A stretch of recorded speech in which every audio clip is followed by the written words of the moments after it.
একজন প্রভাবশালী সাবেক মন্ত্রী স্বামীর মৃত্যুর খবর পেয়ে কারাগার থেকে ১২ ঘন্টার প্যারোলে মুক্তি পেলেন।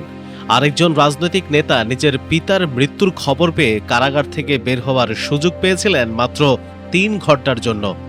একজন প্রিয় মানুষের শেষ বিদায়ে কিছুটা সময় পেলেন, আরেকজন বাবার জানাজা পড়িয়েই ফিরে যেতে বাধ্য হলেন কারাগারের ৪ দেয়ালের ভেতরে। দীপুমনির স্বামীর মৃত্যুতে ১২ ঘন্টার পেরোল নিয়ে যখন সামাজিক যোগাযোগ মাধ্যমে আলোচনা চলছে, ঠিক তখনই সামনে এসেছে জামায়াত ইসলামের সেক্রেটারি জেনারেল মিয়া গোলাম পরোয়ারের ছেলে আহমদ আবদুল্লাহ আরমানের একটি হৃদয় বিদারক পোস্ট। আর সেই পোস্ট নতুন করে সামনে নিয়ে এসেছে একটি কঠিন প্রশ্ন: রাষ্ট্রের মানবিকতা কি সবসময় সবার জন্য একরকম ছিল? দীপুমনির স্বামীর মৃত্যুতে ১২ ঘন্টার প্যারোল নিয়ে যারা আজ বিভিন্নভাবে আলোচনা করছেন, তাদের উদ্দেশ্যে আহমদ আবদুল্লাহ আরমান লিখেছেন, আমাদের সময় কি ছিল জানেন? কারাগারে থাকা অবস্থায় পিতার মৃত্যুতে মাত্র ৩ ঘন্টার মুক্তি পেয়ে জানাজা পড়াতে এসেছিলেন আমার মজলুম পিতা মিয়া গোলাম পরোয়ার। ভাবুন তো, একজন মানুষ যার বাবা আর পৃথিবীতে নেই, তিনি বছরের পর বছর কারাগারে বন্দী, হঠাৎ একদিন জানতে পারলেন তার পিতা মারা গেছেন। সেই মুহূর্তে একজন সন্তানের কাছে পৃথিবীর সবকিছু যেন থেমে যায়, কিন্তু সেই মানুষটির জন্য বরাদ্দ ছিল মাত্র ৩ ঘন্টা। ৩ ঘন্টার মধ্যে বাবাকে শেষবারের মতো দেখা, পরিবারের সঙ্গে দেখা, জানাজা এবং তারপর আবার কারাগারে ফেরা। ছেলের ভাষায় সেদিন মিয়া গোলাম পরোয়ার শুধু একজন রাজনৈতিক নেতা ছিলেন না, তিনি ছিলেন একজন অসহায় সন্তান। তিনি দাঁড়িয়েছিলেন সেই পিতার প্রাণহীন দেহের সামনে, যার সঙ্গে সবসময় তিনি একসঙ্গে লাঙল টেনেছেন। সেই কৃষক পিতা যিনি প্রতিদিন ফজরের আজানের আগেই ছেলেকে ঘুম থেকে ডেকে বলতেন, আব্বা উঠে পড়তে বসো, এই সময়ের পড়ায় বরকত বেশি। সেই মানুষটি একদিন হয়ে গেলেন নিথর, আর তার ছেলে দাঁড়িয়ে রইলেন পিতার সামনে। কিন্তু ইচ্ছা করলেও শেষ বিদায়ের পুরো সময়টুকু তার সঙ্গে থাকতে পারলেন না। ছেলের পোস্ট অনুযায়ী পিতার নিথর দেহের পাশে দাঁড়িয়ে পাগলের মতো কেঁদেছিলেন মিয়া গোলাম পরোয়ার। নিজের কলিজার টুকরো পিতার ঠান্ডা মুখে শেষ চুমো দিয়েছিলেন তিনি। যে ছেলে হয়তো শত রাজনৈতিক নির্যাতন, কারাবাস এবং সংগ্রামের মধ্যেও নিজেদেরকে শক্ত রেখেছিলেন, সেই মানুষটি বাবার সামনে এসে আর শক্ত থাকতে পারেননি। তার চোখের পানি থামছিল না।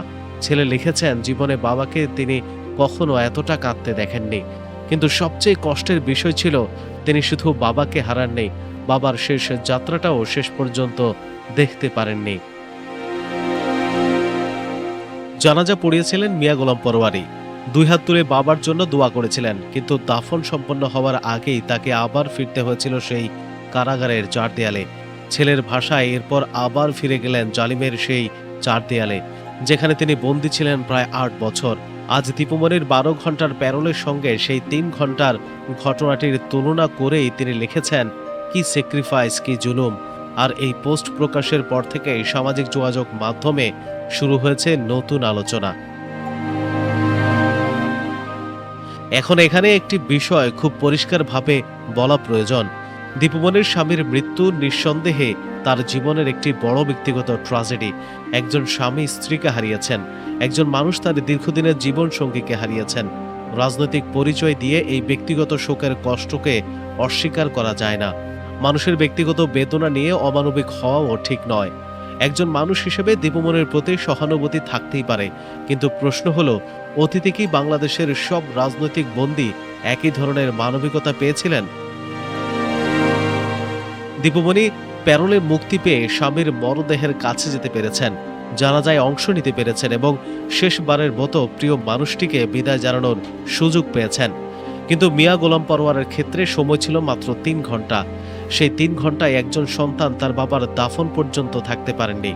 এখানেই প্রশ্ন ওঠে, যদি ১২ ঘন্টার প্যারোলকে আজ অমানবিক সিদ্ধান্ত বলা হয়, তাহলে অতীতে ৩ ঘন্টা কি যথেষ্ট মানবিক ছিল? এই প্রশ্ন কোনো ব্যক্তির ব্যক্তিগত শোককে উপহাস করার জন্য নয়, বরং প্রশ্নটি হচ্ছে রাষ্ট্রীয় আচরণের ধারাবাহিকতা নিয়ে।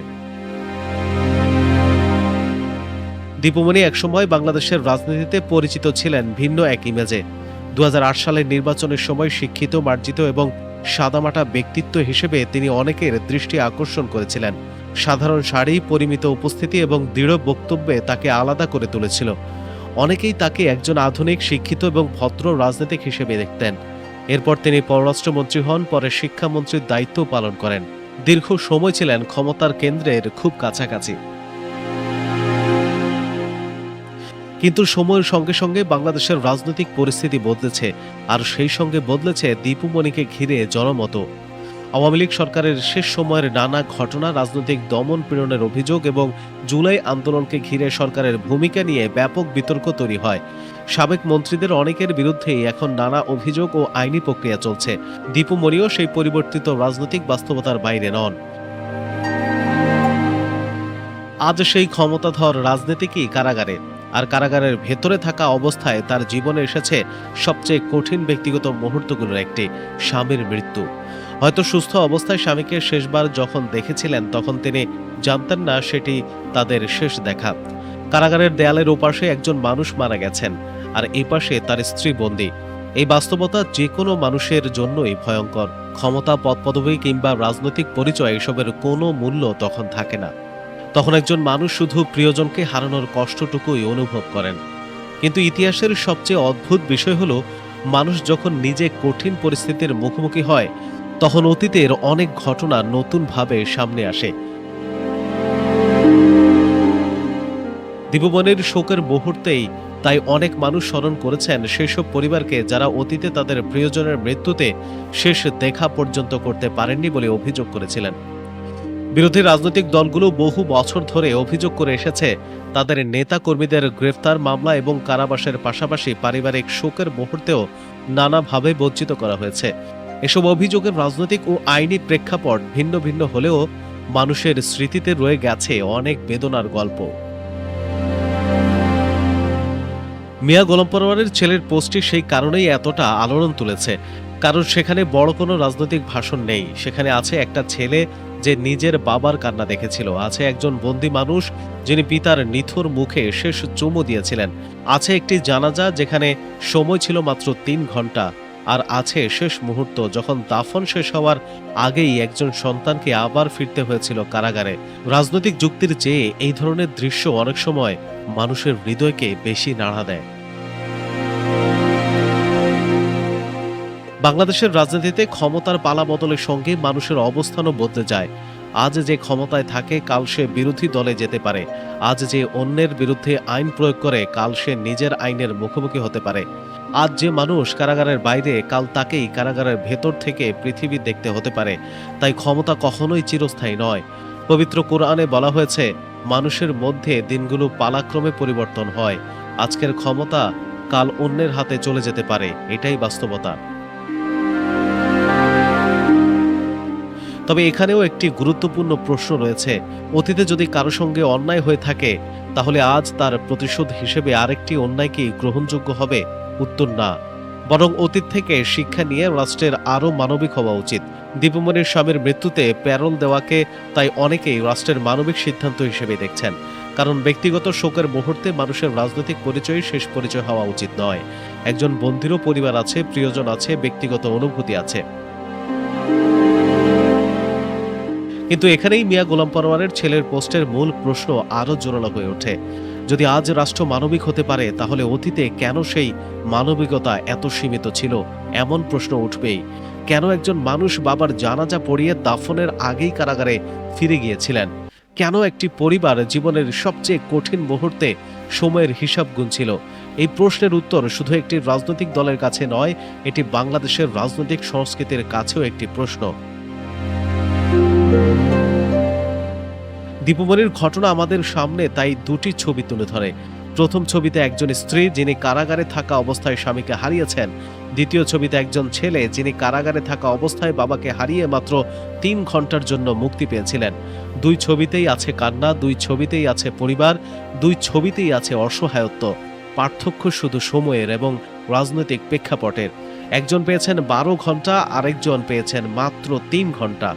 হয়তো এই কারণেই আজকের আলোচনা শুধু দীপু মনির ব্যক্তিগত শোক নিয়ে নয়, আলোচনাটি এখন বাংলাদেশের রাজনৈতিক মানবিকতার মানদণ্ড নিয়েও। আমরা কি এমন একটি বাংলাদেশ চাই যেখানে রাজনৈতিক পরিচয়ের কারণে কারো বাবার জানাজা, মায়ের মৃত্যু কিংবা স্বামীর শেষ বিদায়ের অধিকার সীমিত হয়ে যাবে?